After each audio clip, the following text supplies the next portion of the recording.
Bueno,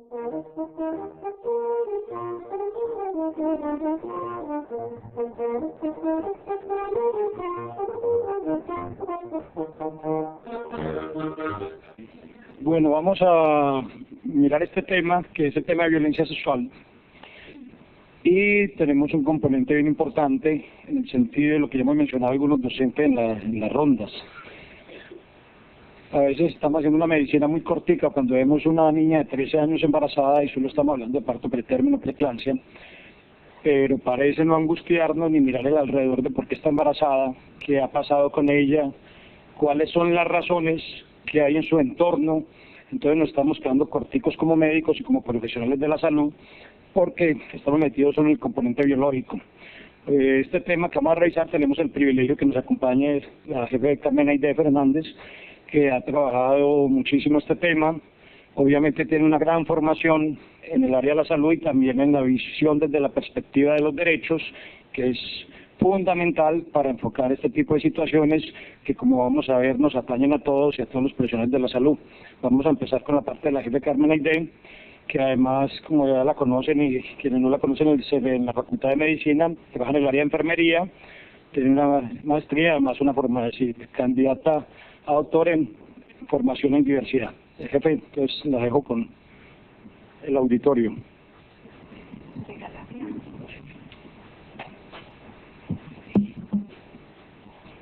Bueno, muy buenos días. Para mí es un gusto compartir con ustedes no solamente lo que tiene que ver con atención a víctimas de violencia sexual, sino la necesidad de empezar a hablar en perspectiva de derechos desde salud y mirar, como decía el doctor Celades, un componente que es mucho más amplio de lo que tradicionalmente hacemos en salud. Les comento solamente unas situaciones que la tesis doctoral va hacia esa ruta, a poder nosotros identificar cuáles son los componentes y las inflexiones que debe hacer salud para trabajar desde la perspectiva de derechos y con enfoque diferencial, no solamente en el ámbito de la sexualidad, como lo van a ver ustedes después en su ejercicio profesional, sino en todos los componentes que tienen que ver con el proceso de atención de las personas en nuestras características de Colombia, que tienen un gran componente de diversidad. La idea que tenemos es poder mostrar unos ámbitos generales. Eso es un tema que tiene desde el Ministerio de Salud una capacitación de aproximadamente 2 meses para que los profesionales de la salud tengamos una perspectiva de intervención. Hoy los vamos a dejar con la idea de la necesidad de hacer un proceso de profundización, no solamente desde el área de ginecobstetricia, sino de todos los ámbitos de la medicina y la enfermería. Bueno, las rutas de atención para casos de violencia de géneros son procedimientos, pero esos procedimientos tenemos nosotros que mirarlo paso a paso y no tomarlos como una receta. Creo que la presencia de protocolos en salud muchas veces impiden que nosotros miremos a quién tenemos al frente. Por eso, si bien es cierto, nosotros hablamos de 15 pasos que debe haber en la intervención de la atención a una víctima de violencia sexual, es necesario que nosotros miremos a la persona, miremos sus características, las características de nuestra institución y al mismo tiempo quiénes somos nosotros y qué habilidades, destrezas y conocimientos podemos tener para prestar esa atención a la víctima. Existe el protocolo, ahí está en la parte inferior de todas las diapositivas para que lo recordemos, es el protocolo 045912, que es el que nos dice el deber ser de la atención en salud específicamente. Ahorita vamos a mirar que no solamente la atención de víctimas se centra en el componente de salud, sino que tiene otros 2 componentes grandes. Necesita entonces que ese protocolo se mire en las particularidades, las prioridades y las condiciones de la persona que va a asistir a nuestra institución y requiere una atención de forma integral. Un elemento interesante que les decía inicialmente que tenemos que mirar son los derechos del paciente.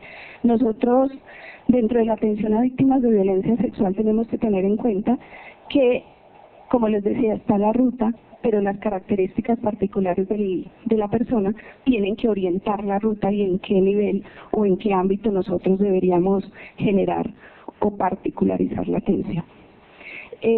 También hay una necesidad entre nosotros los profesionales de la salud y es a mirar las características de la institución en la cual estamos. No podemos esperar a que llegue la víctima para saber qué es lo que nos hace falta, no solamente de componentes de materiales e insumos dentro de la institución, sino de nuestras habilidades y destrezas que debemos desarrollar y al mismo tiempo la infraestructura que requiera la institución donde va a llegar la víctima.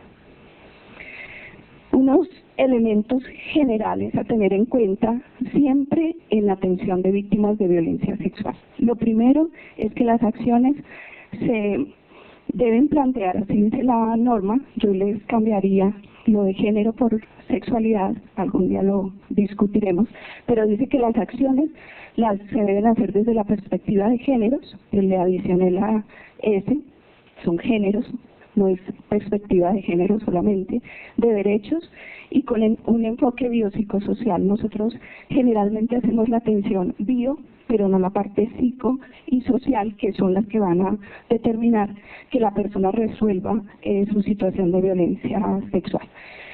Debemos evitar críticas y juzgamientos dentro de lo que sucede en la persona que nos llega al servicio, a la institución a requerir la atención integral.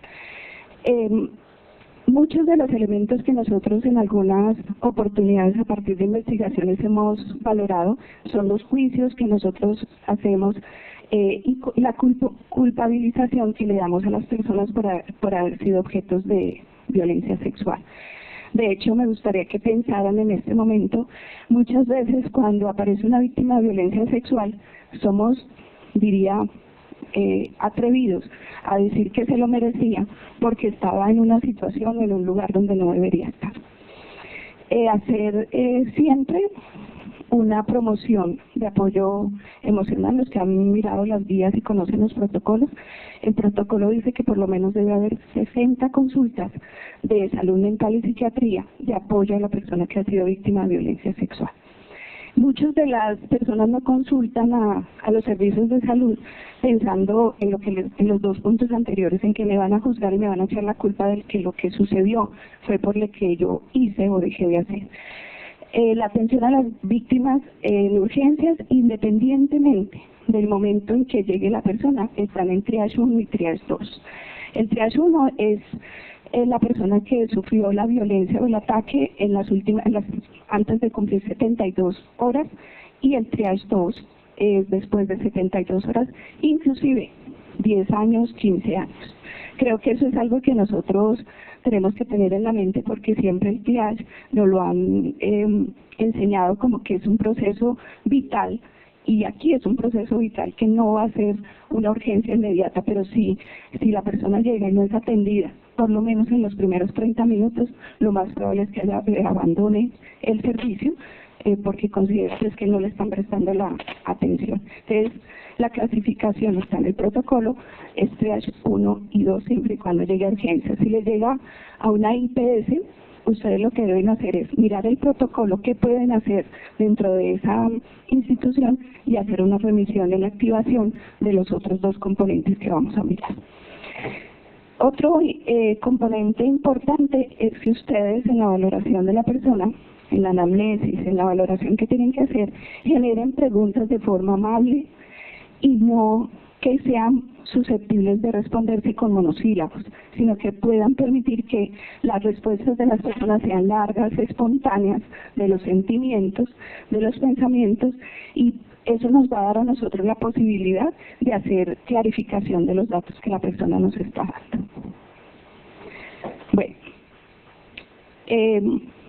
esto es un acróstico que es muy interesante, está dentro de la capacitación que se hace a partir del Ministerio, y es que nunca se debe incrementar los daños a las víctimas de violencia sexual. Si ustedes miran la inicial la letra de esta palabra nos va a decir los elementos a tener en cuenta para nunca hacerlos cuando estemos frente a la atención de la víctima de violencia.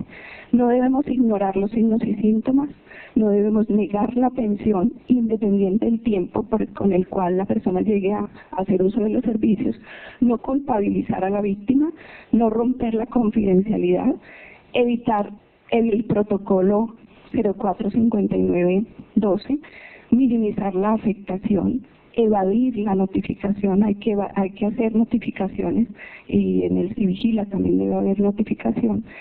Ahí no se debe plantear negligencia en la cadena de custodia, tolerar la violencia institucional, que es algo que a veces nosotros hacemos. El paciente y la persona que acude a nuestros servicios tiene un derecho fundamental y es el derecho a la confidencialidad. No se debe abandonar a la víctima en ningún momento y no se debe remitir de forma inadecuada. A veces nosotros tenemos temor de estar frente a una víctima de violencia sexual y dice: yo no quiero ser parte de este proceso, y creo que es una obligación de todo ciudadano. El hecho de que nosotros articulemos los tres componentes de la atención de víctimas de violencia sexual nos hace un proceso de introducción adecuado a la atención a la víctima. No solamente basta como personal de salud hacer una atención de la parte biológica. Tres elementos de los que les he hablado que se necesitan no solamente en la atención de víctimas de violencia sexual, sino en un servicio que nosotros consideremos de calidad. El primero tiene que ver con el recurso humano, y es lo que creo que nosotros en la facultad siempre les enseñamos a los estudiantes.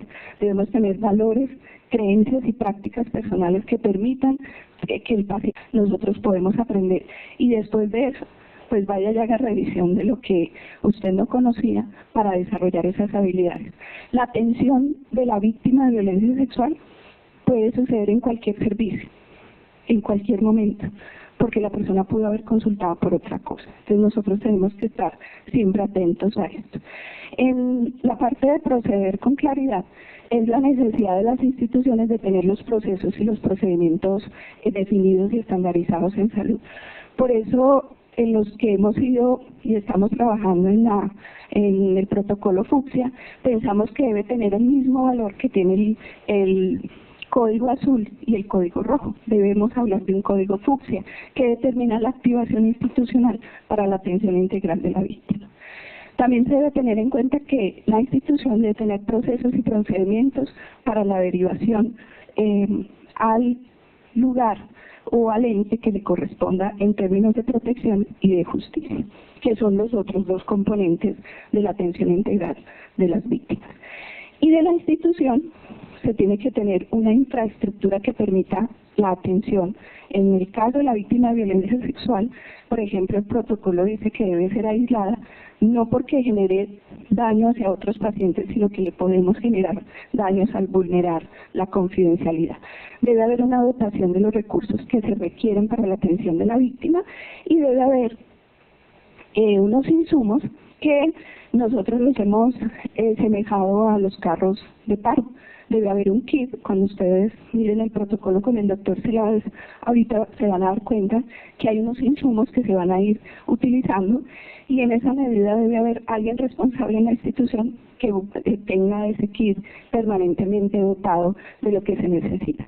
Los kits hay específicos para profilaxis, para toma de muestras, para custodia o cadena de custodia, y eso debe estar disponible porque cualquier demora en la atención de la persona puede retirarse del servicio y tiene toda la autonomía para hacerlo, porque la víctima de violencia sexual hace un esfuerzo muy grande para llegar a la institución, y casi que nosotros decimos que es una persona que no tolera que nosotros nos demoremos, pero es por eso, porque a veces duda en llegar, y cuando no ve que le estamos dando la respuesta que requiere, pues se retira en cualquier momento. Estos son los tres componentes que nosotros debemos garantizar en la atención de la víctima de violencia sexual. Está el componente de salud, que es el que casi que uno dice: me toca hacerlo porque es que yo soy del área de la salud, pero debo garantizar que se haga todo el proceso de restitución de derechos, y eso incluye entonces protección y justicia. Yo hago todo el proceso del protocolo 0459, pero debo garantizar siempre que la atención debe estar integrada con los otros dos componentes. Por eso, si ustedes miran en los servicios de urgencias del tercer nivel, debe haber una psicóloga permanente, debe haber un trabajador social, ¿sí? Y debe haber por lo menos una enfermera profesional capacitada para que haga todos los enlaces que se necesitan. Una persona que llegue a una institución a utilizar los servicios de salud porque fue objeto de violencia sexual, debe irse con la garantía de restitución de derechos y de que la persona que generó la alteración o la vulneración de sus derechos sea juzgada, que eso no nos corresponde a nosotros, pero sí nos corresponde notificarlo. Ahí ven ustedes que la notificación para justicia debe estar orientada hacia la Fiscalía, la SIGIN, el CTI y la protección hacia el CAIBAS, el Instituto Colombiano de Bienestar Familiar, Comisaría de Familia o la Fiscalía si se requiere. Eso no lo hacemos nosotros. Si tenemos en la institución una organización, como lo veíamos en la diapositiva anterior, que haya personas que estén encargadas de hacerlo, nosotros lo que hacemos es la atención de la persona y la canalización correspondiente. Solamente les voy a mostrar estas dos diapositivas para que se lleven una idea de lo que hay que estudiar. Cada elemento que hay allí tiene una norma, y si ustedes miran, un asunto es atender a un menor, un niño, una niña y un adolescente, y otro asunto es atender a una persona mayor. Los protocolos cambian por las características de los niños y los derechos que tienen. Los protocolos cambian porque la medicación va a cambiar dependiendo de la edad de la persona y las características que tenga. Entonces son dos diapositivas, que esto está también dentro del proceso de capacitación. Cuando nosotros vemos que a veces, miren en la parte de abajo dice explotación sexual, si lo ven, está considerado en los adultos como un proceso de ataque sexual también. O sea que si estamos frente a una persona que es explotada sexualmente, debe ser tratada también como una persona abusada. En la diapositiva anterior, si ustedes miran en la parte inferior, como son niños, niñas y adolescentes, estamos hablando de explotación sexual comercial, que también debe ser tratado como violencia sexual. Bueno, algunos elementos que ustedes como personal de salud saben. Hay algunas características de las personas que son generalmente sospechosos o sugestivos de violencia sexual. El hacinamiento, infecciones urinarias a repetición. Eso nos debe llamar la atención para hacer un proceso de cuidado integral. Solamente les llamo la atención a eso porque a veces hay personas que consultan mucho, tienen algunas características que nos llaman la atención, pero nosotros no nos detenemos a hacer una valoración. La víctima de violencia sexual generalmente va a buscar ayuda y muchas veces no es clara. Nos da señales que si nosotros no las leemos entre líneas, pues sencillamente los vamos a dejar ir sin la atención correspondiente. El protocolo que les hablaba es la resolución 459 del 2012, es el que nos determina a nosotros por el cual se adopta el protocolo y modelo de atención integral en salud para víctimas de violencia sexual. Tiene estos pasos, ya el doctor Celada les va a comentar ahorita cómo se debería hacer en un servicio de ginecobstetricia, pero no son secuenciales. Creo que ahí ha habido un error en comprender la norma. Son pasos que se deben hacer, pero lo que usted tiene que mirar es las características particulares de la persona inicialmente, las características de la institución donde usted está. No es lo mismo estar en una institución de primer nivel, de segundo y de tercero. Usted tiene que determinar qué puede hacer de estos pasos que hay allí, establecer su ruta de atención de víctimas de violencia sexual y mirar los tres componentes siempre, así estemos en un primer nivel, cómo damos garantía de que se pueda hacer la parte de protección y la parte de justicia, no solamente la parte de salud. Le doy la palabra al doctor Celades para que continúe. Muchas gracias. Bueno, después de la introducción, la exposición amplia de la jefe de enfermería de la perspectiva de los derechos, los cuales hay que insistir y no quedarnos solo en la parte biológica, vamos a mirar esto y empecemos con tener una magnitud del problema. Nos parece que a veces es extraño, que incluso no lo estamos viendo. Pero una encuesta o un estudio hecho por 13 organizaciones relacionadas con derechos humanos y diversos sectores, incluyendo salud, en 142 municipios del país entre el 2010 y el 2015, encontró que 875.000 mujeres habían sido víctimas, este caso es específicamente sobre mujeres, víctimas de violencia sexual de alguna índole. Eso implica 400 personas diarias e implica 16 mujeres con violencia sexual por hora. 78% no denuncian lo que encontraban allí, y las razones de la denuncia, casi en un cuarto de los casos, era porque tenían temores de retaliaciones de precisamente esos abusadores. Una cuarta parte decían que no les interesaba, pero alrededor de un 12% decían que no tenían confianza en el sistema de salud, un 9% no querían que la familia se enterara, y un 6% decía que no tenían ni idea de cómo se colocaba una denuncia. Algunas de las organizaciones como esta tan importante en la vigilancia, el acompañamiento de derechos humanos, dicen que la impunidad es el 90%. Y tenemos que también que ver el personal de salud, porque con frecuencia nos limitamos a la parte biológica y no activamos las otras rutas que ya fueron explicadas ampliamente, entre ellas que tienen que ir al sector justicia, y hay que facilitar que se den. El Instituto de Medicina Legal y Ciencias Forenses, entre el 2009 y 2015, miren que es un quinquenio muy parecido, pero mire el número de exámenes. Si miramos arriba, el 80% no están acudiendo ni al sector salud ni a los exámenes para presuntos delitos de violencia sexual. 84% mujeres, un 15% hombres, y en los primeros 4 meses del año 2018 ya el Instituto de Medicina Legal llevaba 7.100 personas evaluadas por presuntos delitos de tipo sexual, contra 5.000 en el mismo periodo del año anterior, es decir, está en aumento. Y lo que se muestra en todas las estadísticas es que a partir del 2003 está en aumento. Sin embargo, hay observaciones que aparentemente no es que esté en aumento, está en aumento la denuncia. Algunas pacientes y algunas personas están atreviendo a denunciar un poco más, pero no deja de ser unas cifras escalofriantes que estamos pasando por alto y que no podemos dejar de ver desde los sectores de la salud. Muy corto todavía en relación al primer dato, más de casi 900.000 personas, solo mujeres, afectadas en un quinquenio, sin hablar de niños y adolescentes. Y resulta que cuando se mira medicina legal y ciencias forenses, la mayoría son niños y adolescentes, es decir, las personas más adultas no están acudiendo, porque ese estudio del quinquenio, donde hay casi 900.000 mujeres afectadas, lo relacionan mucho con el conflicto de salud. Y resulta que en ese grupo la mayoría de las afectadas son mujeres entre 15 y 24 años, que adicionalmente están en los sectores de violencia y en situaciones de fragilidad, perteneciendo muchas son de raza negra, perteneciendo especialmente al estrato 1, con bajísima escolaridad.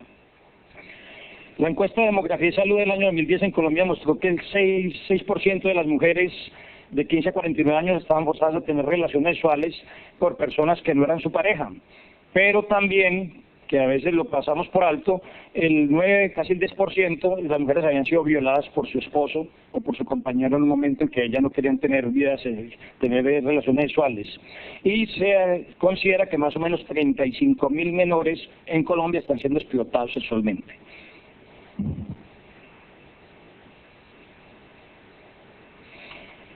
Lo encontrarán en internet y es bien interesante mirarlo, porque es extenso, pero es bien interesante. Hay una revisión del Instituto de Medicina Legal y Ciencias Forenses muy amplio en el año 2015, y ellos revisan 22.000 exámenes médico-legales que hicieron por presuntos delitos de tipo sexual, 85 nuevamente por ciento mujeres. Pero aquí es bien llamativo, quiénes están yendo a denuncia y quiénes están yendo. Los niños, y están llevando a los niños, están yendo los adolescentes. La edad promedio el grupo casi total es de 10 a 14 años, y la edad promedio de todos los pacientes que fueron valorados en el 2015 es alrededor de 12 años para los niños y alrededor de 10 años para las niñas. Obviamente la educación es muy baja, y el 10% de la afectación está entre niños de 4 años y menores, sin escaparse otras edades. Existen alrededor de 48 pacientes en ese estudio mayores de 60 años y 14 pacientes mayores de 80. Es decir, que se puede presentar en cualquier edad y hay un abanico amplio, pero predominantemente adolescentes y niños. Y tenemos que estar muy atentos a ellos. 88% desafortunadamente el agresor es una persona muy cercana, usualmente un familiar, un amigo, una persona que estaba cuidando la persona que es afectada. En el primer estudio, que era el de las mujeres, sobre todo que tiene que ver con zonas de violencia, obviamente aparecen los actores armados, y en el 22% de los casos fueron intimidados con armas, o muchas veces por armas de fuego. Grupos ilegales, pero desafortunadamente aparece en segundo o tercer lugar la fuerza pública. Entonces todos los actores pueden participar allí y sobre todo sí hay que actuar. Se ve mucho más en las ciudades grandes, pensaría uno que lo que tiene que ver con violencia en zonas aisladas del país, pero resulta que la mayoría de los casos son en las ciudades grandes del país y se destacan obviamente algunas ciudades intermedias que han tenido mucho conflicto como es Buenaventura. Este es más o menos un recuadro del número de casos, el promedio que le dio el Instituto de Medicina Legal fue de 46 casos por 100.000 habitantes, subiendo el porcentaje, obviamente con un predominio alto de mujeres, pero si miran el Quindío, estamos en un grupo de campeones, como suceden tantas cosas desafortunadas, donde obviamente el porcentaje es alto. Más o menos en esa revisión del 2015, el Instituto de Medicina Legal y Ciencias Forenses, hay 406 casos en el Quindío, la mayoría también predominantemente mujeres, la mayoría de los casos obviamente en Armenia, 218 casos, pero también se destacan Montenegro, Calarca, Quimbaya y La Pebaita. Y esta es la definición que trae el protocolo de violencia sexual. Puede haber varias, pero esta es una de las definiciones que trae. Y hay un abanico, hay un glosario de términos, porque a veces pensamos que solo está violentada la paciente que es penetrada, o que tiene algún tipo de penetración, o el paciente, y resulta que hay todo un abanico donde está no solo el asalto sexual, la violación, está la explotación sexual, ni siquiera admitiéndolo a la persona que va a urgencias, porque la ley considera que nadie puede admitir su propia explotación. Se considera que incluso quienes dicen que lo están haciendo voluntariamente deben de ser tratadas como víctimas de violencia sexual, la explotación de niños, y va hasta el abuso sexual, que es aquellos casos donde tiene que ceder algunas de estas prácticas porque se tiene una posición de dominancia. El profesor, los pastores, el jefe del trabajo, donde en algún momento, hasta el acoso sexual, que en la misma guía incluso trae una distinción con el enamoramiento, porque el acoso sexual no es donde hay insinuaciones, hostigamiento, pero la persona no tiene capacidad de resistirse porque hay cierto poder sobre ella. Estos son los 15 pasos que ya la jefe mencionaba y que, como ella lo menciona, no necesariamente son de forma uno detrás de otro. Es decir, en algún momento puede que muchos de ellos se den en simultánea, o incluso de acuerdo a la situación en que se presentó el caso de violencia sexual, es factible que el personal de salud tuviera que pensar por alguno de los pasos intermedios en vez de empezar necesariamente por el primero. La resolución trae, de todas maneras, la resolución hace una descripción de esos 15 pasos. La primera dice que está obligado el sector salud, que obviamente cuando uno lee esto se lamenta de la teoría que tenemos en Colombia todavía con la normatividad y el alejamiento que existe en la práctica. En el sector salud así no tenemos personal entrenado, menos a veces se cumple lo primero.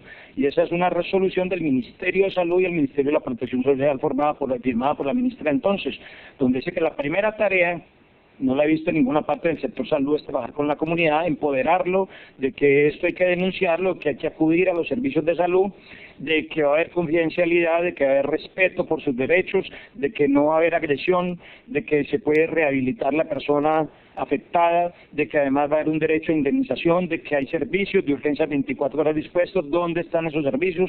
Eso es un empoderamiento que tendría que hacer el sector a la comunidad. La recesión de las condiciones mínimas institucionales, lo mencionó la jefe, no lo he visto en la mayoría de los sitios donde he trabajado, que tiene que ver desde el sector administrativo de la institución, de que conozca, tenga capacitación sobre el tema. Tiene que haber personas encargadas en todos los sectores, desde la dirección científica, desde la atención de urgencias, servicios de urgencias, donde a veces los médicos y el personal de salud está migrando porque no le pagan cada 8 días, y definitivamente no tienen ni idea de cómo se recibe una paciente en unas condiciones o un paciente en unas condiciones de abuso. Obviamente la recesión de la víctima en unas situaciones de total respeto, ya no voy a extenderme sobre lo que la jefe ya se mencionó previamente, de confidencialidad, de no revictimizar, de hacer preguntas abiertas, de no hacer preguntas sesgadas. Aparecen elementos donde se le debe preguntar al paciente si quiere estar acompañado de su familiar o de alguien. Tiene que tener el personal de salud la habilidad para ver que sea una persona protectora a la que está cerca. Y la persona protectora la define el mismo protocolo, la que la acompaña, la que le da afecto a la persona abusada, la que no la critica, la que no le hace juzgamiento. Y tener mucho cuidado que precisamente no lo vaya a estar acompañando el agresor, que puede pasar, si estamos mencionando, que tiene que ver con frecuencia, porque hay que alejar el agresor. Nunca deben de estar muy cerca en el mismo sitio, ninguno de los sitios. Incluso la ley considera que ni siquiera en el sector justicia deben estar expuestos ni enfrentados, y siguiendo lineamientos internacionales de que el agresor hay que alejarlo o la víctima no debe estar nuevamente en contacto. El triage 2 es la particularidad, este es un caso bien especial, porque ya lo mencionaba la jefe, la persona puede consultar 5 años después y puede ser en consulta externa y el médico o el personal de salud debe enviar al paciente al servicio de urgencias, por varias razones. Ustedes saben lo que pasa en consulta con las EPS, con la demora en los exámenes, con la demora en los procesos. Y dice que ninguna IPS tiene que pedir autorización para atender a un paciente, no importa el nivel de aseguramiento, no importa que no corresponda, no importa el tipo de prestación que se le vaya, es absolutamente gratuita y tiene que tener accesibilidad total en el servicio de urgencias. E incluso el triage 2 se vuelve un triage 1, donde el paciente, aunque haya sido violentado sexualmente mucho tiempo atrás, se encuentra en las condiciones de heteroagresión, esté en embarazo y esté sangrando, tenga alguna secuela de las lesiones ocasionadas, desde el punto de vista mental esté en un estado depresivo o en un riesgo suicida. Dice que este triage 2 puede convertirse inmediatamente también en un triage 1. Se debe realizar una completa valoración, que ya se mencionaba la parte del interrogatorio, tiene que estar el personal entrenado. Si estamos diciendo que gran parte de la afectación son niños y adolescentes, entonces tenemos que tener entrenamiento. Y hay unos cuadros donde incluso dice que se pregunta para cada caso. En alguna parte menciona que niños menores de 3 años no se debe hacer un interrogatorio, en otra parte se dice que es muy escueto, casi que preguntarle qué le pasó y quién de pronto, y empieza a haber una escala hacia arriba de interrogatorio con el adolescente, donde incluso ya se llega a cuántas veces fue afectado, dónde, el tiempo, cuántas veces se ha repetido, pero aparecen unas indicaciones porque son personas muy frágiles y mucho más cuando se trabaja, pues todos lo son, pero muchísimo más cuando obviamente las condiciones son de niños muy pequeños, de adolescentes, de mujeres, y hay unos grupos de vulnerabilidad que aparecen allí, incluso mujeres embarazadas afectadas, personas que están vinculadas al mismo sector en derechos sexuales y reproductivos. Se debe hacer un examen clínico general, obviamente. Tenemos que olvidarnos que lo que hacemos en ginecobstetricia, en ginecología, es restringirnos al área genital. Hay que mirar toda la afectación que pueda tener. Dice que muchas personas que han sido agredidas incluso han recibido bofetadas. El mismo esquema y el mismo protocolo dice que se debe buscar mirar el tímpano, porque no es raro que hayan terminado con el tímpano lesionado por las bofetadas que han recibido. Entonces a veces nos olvidamos de que hay lesiones en otros sitios. E incluso se menciona que en la historia se debe colocar datos en sentido negativo, que no hay lesiones en el cuello, que no hay lesiones en la cara, que no hay lesiones en los senos. Es decir, no es solo la descripción que a veces es escasa, sino que debe ser muy amplia en el sentido positivo y en el sentido negativo. El examen del área genital, el examen de los senos, y se deben de tomar las muestras respectivas. Dice que también puede variar, como ya se lo mencionaba la jefa Carmen Aide, dependiendo de lo que haya ocurrido.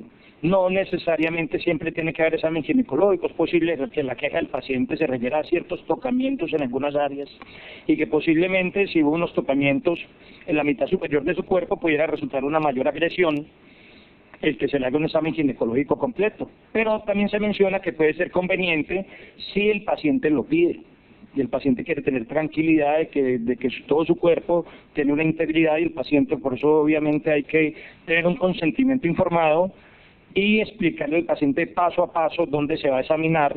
Incluso se dice que estar cubierto por una bata en forma total y solo descubrir el área de examen y estarle informando qué parte se va a examinar y pedirle permiso, porque estamos ante un paciente con un nivel de fragilidad muy alto, que cualquier elemento que el médico, que el personal de salud imponga, pues constituye otra vez una revictimización y constituye nuevamente una nueva agresión. El CIE-10 ahora pues ya salió la nueva clasificación, pero muy seguramente existe una serie de diagnósticos que tienen que ver con la agresión, tienen que ver con el abuso y obviamente hay que colocarlos. Las pruebas diagnósticas a las primeras 72 horas están allí, se debe hacer la serología, un cultivo endocervical de Taller Martí, agar, chocolate para gonococo, frotis vaginal, especialmente buscando tricomonas y buscando otra serie de patógenos como la Gardnerella, anticuerpos rápidos para HIV, la prueba confirmatoria si hace necesario, el antígeno para hepatitis B, los espermatozoides en las muestras tomadas, obviamente lo remite el protocolo al protocolo que tiene el Instituto de Medicina Legal, donde incluso a veces hay que tomar muestras de saliva en los senos de la paciente, secreciones en cualquier parte corporal donde se encuentre. En la parte inicial que había educación a la comunidad, dice que hay que enseñarle, explicarle que no se debe cambiar la ropa, no se debe duchar, porque hay que tomar una serie de muestras, y el médico también tiene, o el personal de salud, tiene que haber alguien entrenado en la institución para hacer el embalaje, para que esas muestras se dirijan a medicina legal, al CTI, a las entidades pertinentes. la prueba de embarazo. Cuando han pasado más de 72 horas, pues se recomienda que todas las mismas muestras se tomen. Ya ahí se menciona que no se deberían de tomar muestras espermatozoides, no tiene mucha utilidad, y se debe hacer profilaxis para una serie de enfermedades de transmisión sexual. La vacuna contra la hepatitis B, que debe colocarse de 24 horas, exceptuando que se conozca claramente el estado vacunal y que la paciente no lo requiera, pero incluso el mismo protocolo recomienda que a veces se pudieran hacer anticuerpos si los hacen rápidamente, y si los anticuerpos están por encima de ciertos valores no colocarla, pero que si existe la más mínima duda, la vacuna debe ser colocada. Y esa vacuna se repite a las 4 semanas y a los 6 meses, pero dicen que en pacientes de altísimo riesgo, cuando el contacto fue de alto riesgo, más que el que coloca al paciente o a la paciente en una situación de indefensión, pudiera colocarse inicialmente a las 2 semanas, a las 4 semanas y una cuarta dosis a los 6 meses. La gamma-globulina antihepatitis B también debe ser colocada. Idealmente, el protocolo en alguna parte da a entender que quien la disponga, pero en otra parte da a entender que las instituciones deberían de tenerla dentro del KIM y que debe colocarse siempre, ojalá no pasando los 14 días. Como suceden estos elementos, ojalá lo más temprano posible y colocar 3 dosis en los pacientes. La antitetánica y medicación para tratar la serie de gérmenes que tienen que ver con infecciones de transmisión sexual, con LUES, con enfermedades gonocócicas, con hipogranuloma venéreo, con la vaginosis, con estos elementos. Entonces en el KI aparecen una serie de medicamentos a suministrar. Para niños y para adolescentes aparecen obviamente jarabes, cefurosima como antibiótico, acitromicina y metronidazol. Para los adultos o personas de más de 30 kilos, en alguna otra parte del kilo definen, ya cambian la cefurosina por cetrizona en ampolla, y sigue apareciendo la acitromicina y el metronidazol para darlo a los pacientes. La profilaxis para HIV y SIDA es tal vez el único examen. En los demás, incluyendo la anticoncepción de emergencia, no requiere la toma de exámenes y no se pueden tomar. Es decir, si la persona se encuentra en un nivel de atención en el cual no tiene la accesibilidad a hacer esos exámenes de laboratorio, debe hacer toda la intervención de profilaxis para enfermedades de transmisión sexual y para la anticoncepción de emergencia. Y si por extremo no puede o el examen se va a demorar, el de HIV también debe hacer la intervención. Sin embargo, la recomendación en HIV es que hasta donde sea posible se tenga primero el examen para determinar pues que el paciente no tiene ya que no tenga anticuerpos o que no haya adquirido la infección previamente, y antes de darle, ¿por qué? Porque estos medicamentos obviamente son medicamentos que tienen unos efectos colaterales muy serios y muy importantes.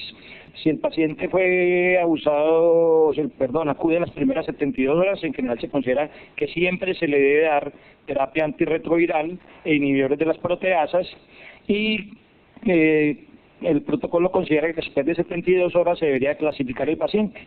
Y el paciente de alto riesgo es aquel que tuvo contacto con semen, tuvo contacto con sangre del agresor, a través de cualquiera de las mucosas o de una herida abierta con leche materna, o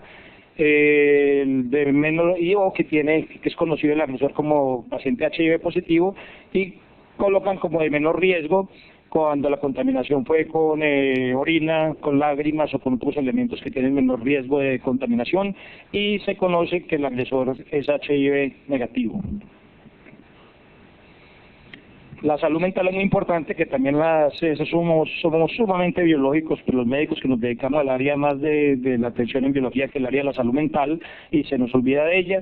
Dice que jamás se debe pensar que eso lo tiene que hacer un psiquiatra o un psicólogo de entrada, que el médico general tiene que estar capacitado para brindar los primeros auxilios psicológicos, y que adicionalmente tiene que tener el entrenamiento para que, si bien no hay que sedar a todos los pacientes, cuando aparece que el paciente está en un estado de agitación psicomotora, de riesgo de autolesión o de heteroagresión, puede sedarlo y debe saber cómo maneja el lorazepam, que lo recomiendan allí, o el haloperidol para los pacientes adultos, o la risperidona o la difeniramina para los adolescentes y para niños pequeños.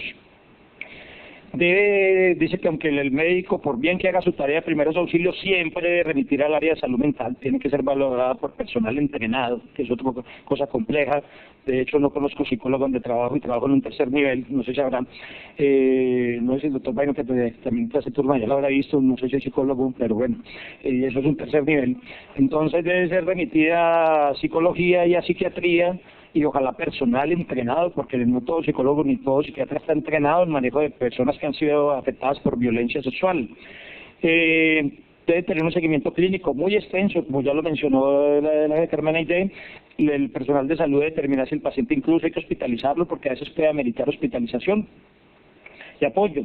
El seguimiento del paciente debe hacerse a las 2 semanas, 4 semanas, 3 meses, 6 meses, un año. Debe ser un seguimiento largo que tiene que hacerlo personal entrenado del sector salud. Debe derivarse a profesionales de la salud, a psicólogos, y dicen, incluso los dividen, hablan del rol del psicólogo y los dividen en psicólogos entrenados en apoyo para interrupción voluntaria del embarazo, psicólogos entrenados en asesoría para HIV, psicólogos entrenados en apoyo psicosocial para apoyar al paciente y a la familia. Es decir, que incluso psicólogos forenses entrenados en hacer el interrogatorio cuando la persona acuda al sector de protección de derechos y al sector de justicia. Se debe remitir a otro sector de atención, que son las autoridades, ya las lo mencionaba, especialmente pues el Instituto Colombiano de Bienestar Familiar y las comisarías de familia, pues sectores que están acompañando. Se deben efectuar los procesos de vigilancia en salud pública, tiene que quedar consignado. El mismo protocolo trae un anexo que es la historia propia para pacientes afectados por violencia sexual. Los RIS diferenciaron la ficha de vigilancia epidemiológica, es un evento de notificación obligatoria, cosa que nos gusta muy poquito llenar a los médicos de esas fichas. Participar en las experiencias pilotos, las instituciones dicen que deberían de tener revisiones periódicas, se deberían de hacer actualizaciones, tampoco las he visto en mucho tiempo. Se deben de realizar los seguimientos y se debe hacer un cierre del caso después del seguimiento de un año, donde incluso tiene que haber educación sobre derechos y otra serie de elementos que tiene que hacer el personal de salud que maneja el caso. Y al final se debe hacer una sinopsis de las dos atenciones. Entonces, es un tema muy extenso, como lo decía la jefe Carmen Aide, requiere y hay cursos que pueden durar 2 meses y además mucho más. Si ustedes se meten en internet a mirarlo van a encontrar no solo los protocolos, sino toda la estadística de ello importante. Y los médicos y el personal que trabajamos de salud tenemos que tener claro que esto sí es de salud y este es un problema y nos atañe. Y a los que trabajamos con salud de las mujeres sí que mucho más. Si no protegemos a la mujer, no protegemos a los adolescentes, si no protegemos a la familia, no vamos a tener país. ¿Preguntas que puede haber? Bueno, buenos días. Yo sí quiero saber cuál es el proceso desde el punto de vista administrativo cuando un estudiante que ha sido abusado en la institución educativa por sus docentes o ha tenido intento, bueno, cualquiera manifestación de estas, hace el denuncio ante las directivas del programa o de facultad. ¿Cuál es el manejo que se da desde el punto de vista administrativo?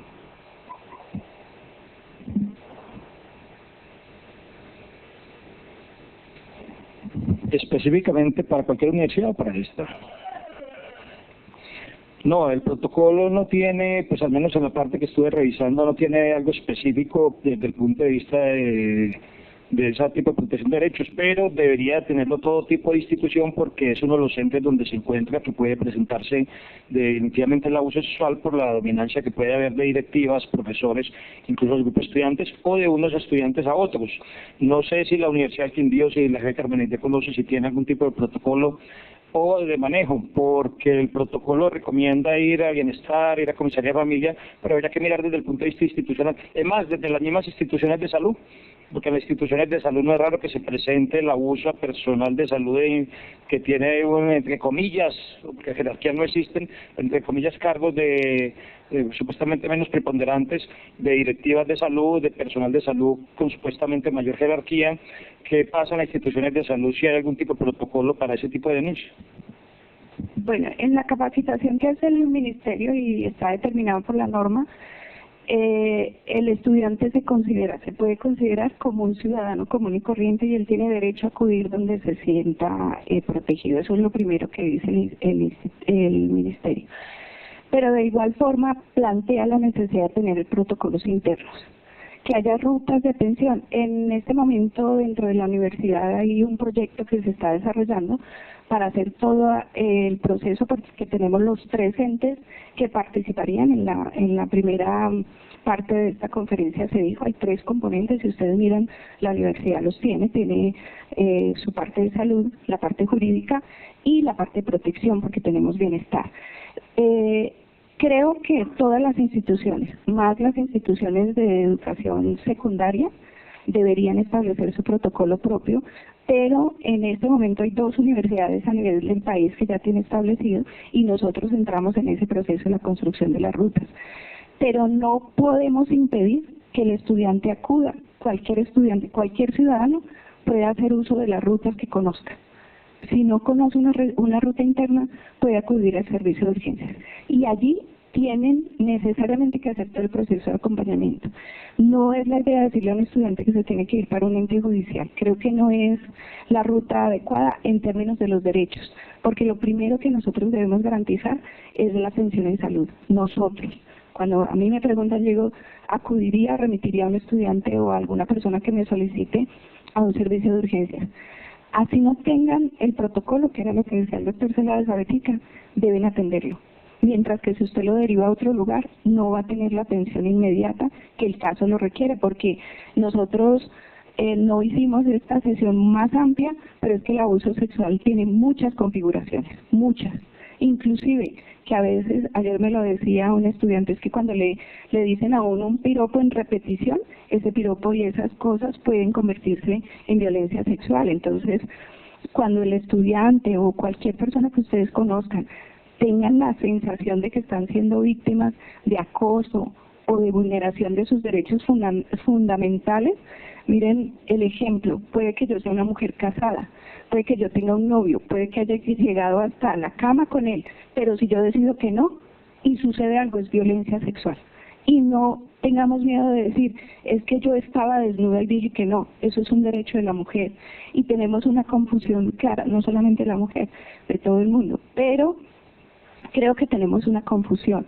Y hay otras cosas que creo que tendríamos que empezar a analizar, que es la primera parte que insistimos, la capacitación.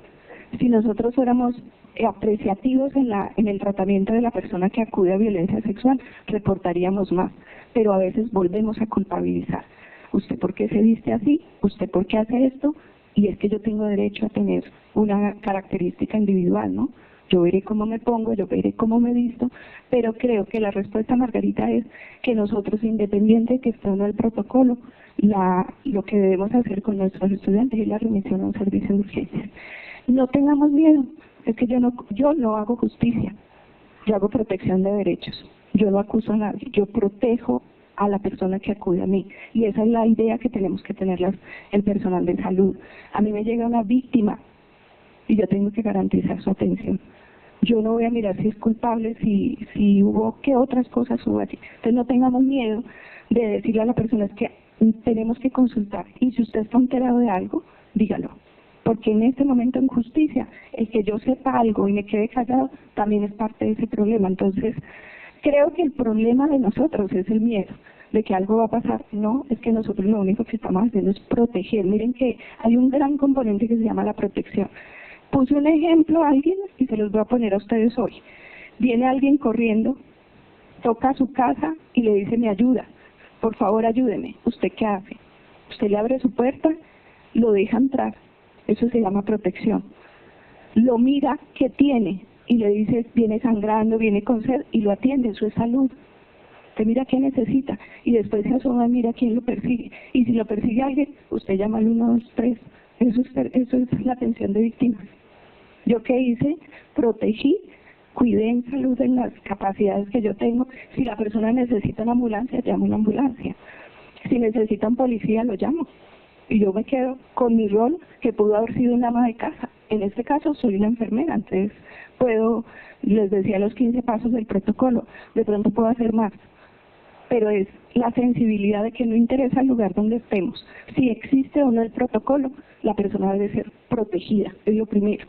Y hay protección en un servicio de urgencias, porque en este país, donde le piden a usted carnet para cualquier cosa, en la atención a víctimas de violencia sexual, no.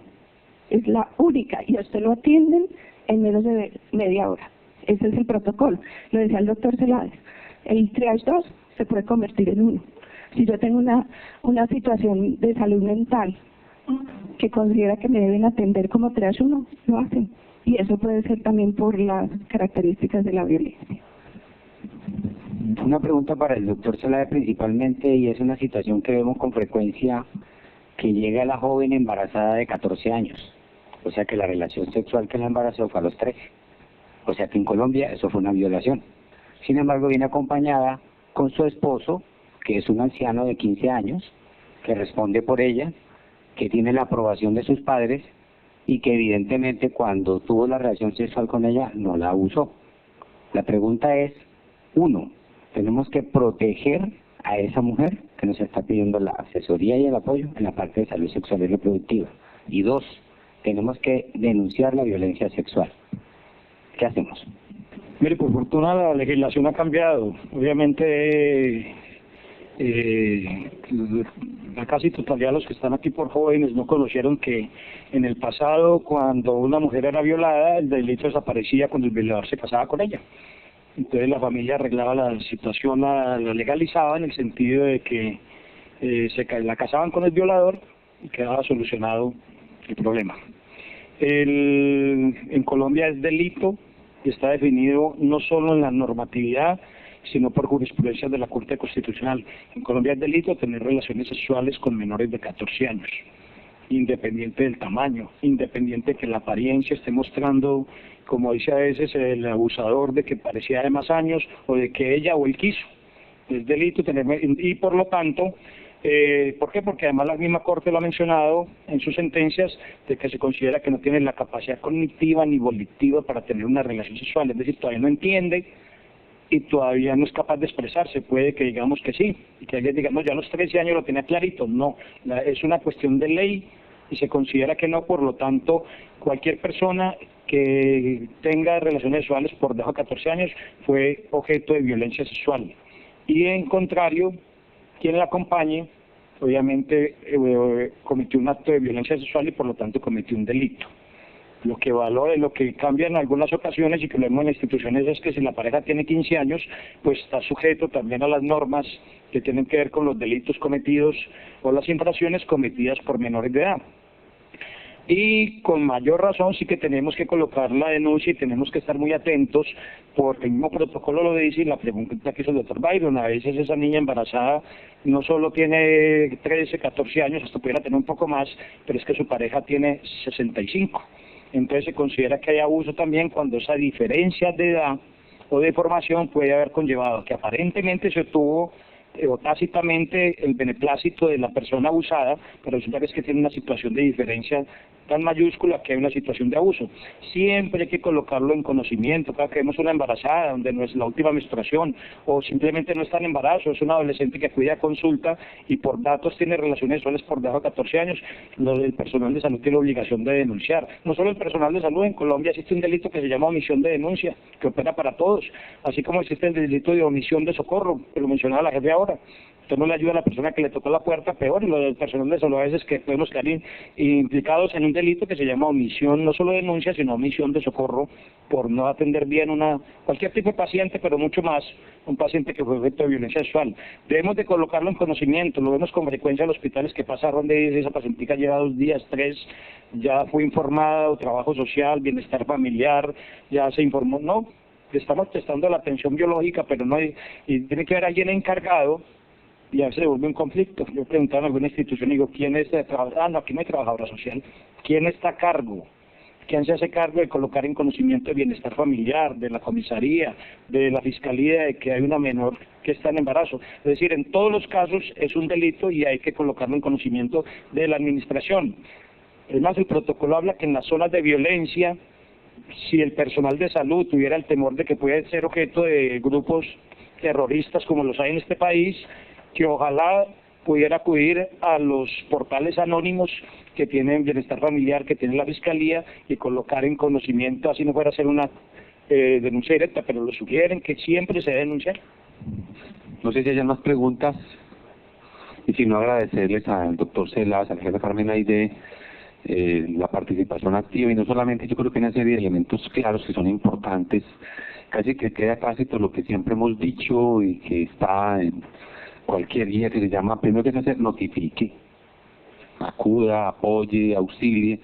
Entonces, ojalá que esta información y esto el día de hoy pues nos quede lo suficientemente claro para quienes ya se aproximan a hacer su año rural y para quienes están en formación, por lo menos sepamos cómo qué hacer frente a eso, porque no tenemos claro en qué momento podemos estar como por lo menos involucrados con la situación, con un familiar, con alguien muy cercano. Muchísimas gracias por asistir, un feliz día y muy amables a todos los que contribuyeron a esto.